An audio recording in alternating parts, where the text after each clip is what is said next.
ওই ফসলটার জন্যে সেচ প্রয়োজন। তাহলে সেচের পানি কোত্থেকে আসবে? তাহলে সেচের পানি হচ্ছে যে নদীতে কিছু পানি আছে, শীতের সময় কমে যায়, সেটা পাম্প করে উপরে তুলছি। ডিসেম্বর, জানুয়ারি, ফেব্রুয়ারি, মার্চ ওই পানি তুলে আমরা নদীকে শুকিয়ে ফেলছি। আমাকে যখন প্রশ্ন করা হয় যে নদী শুকিয়ে যাচ্ছে, আমি যে না রে ভাই, নদী শুকোচ্ছে না, আমি নদীকে শুকিয়ে ফেলছি। এখন এই ছোট নদী, খাল, যেখানে বিলের পানি আছে, সেগুলো দিয়ে আমাদের সেচের চাহিদার হার্ডলি 20% হয়।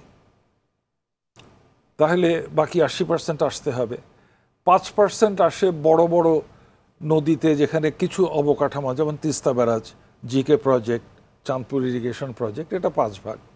তাহলে রইল 70 ভাগ। এই 70 ভাগ হচ্ছে ভূগর্ভস্থ পানি।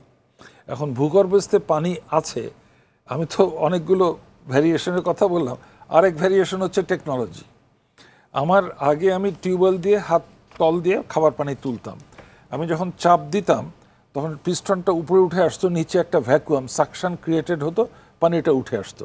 তারপরে যখন হাতলটা উপরে তুলছি, পানিটা নল দিয়ে বেরিয়ে আসলো। তাহলে এই প্রসেসে আমি পানি তুলতাম। এই সাকশনটা হাত দিয়ে করতে পারি, মেশিন দিয়ে করতে পারি। কিন্তু পানি যদি 25, 26, 27, 28 ফিটের নিচে চলে যায়, পৃথিবী উল্টে গেলেও পানি উঠবে না। ফিজিক্সের থিওরি অনুযায়ী এটা 32 আইডিয়াল কন্ডিশনে, ফ্রিকশনলেস কন্ডিশনে 32 ফিট উঠবে।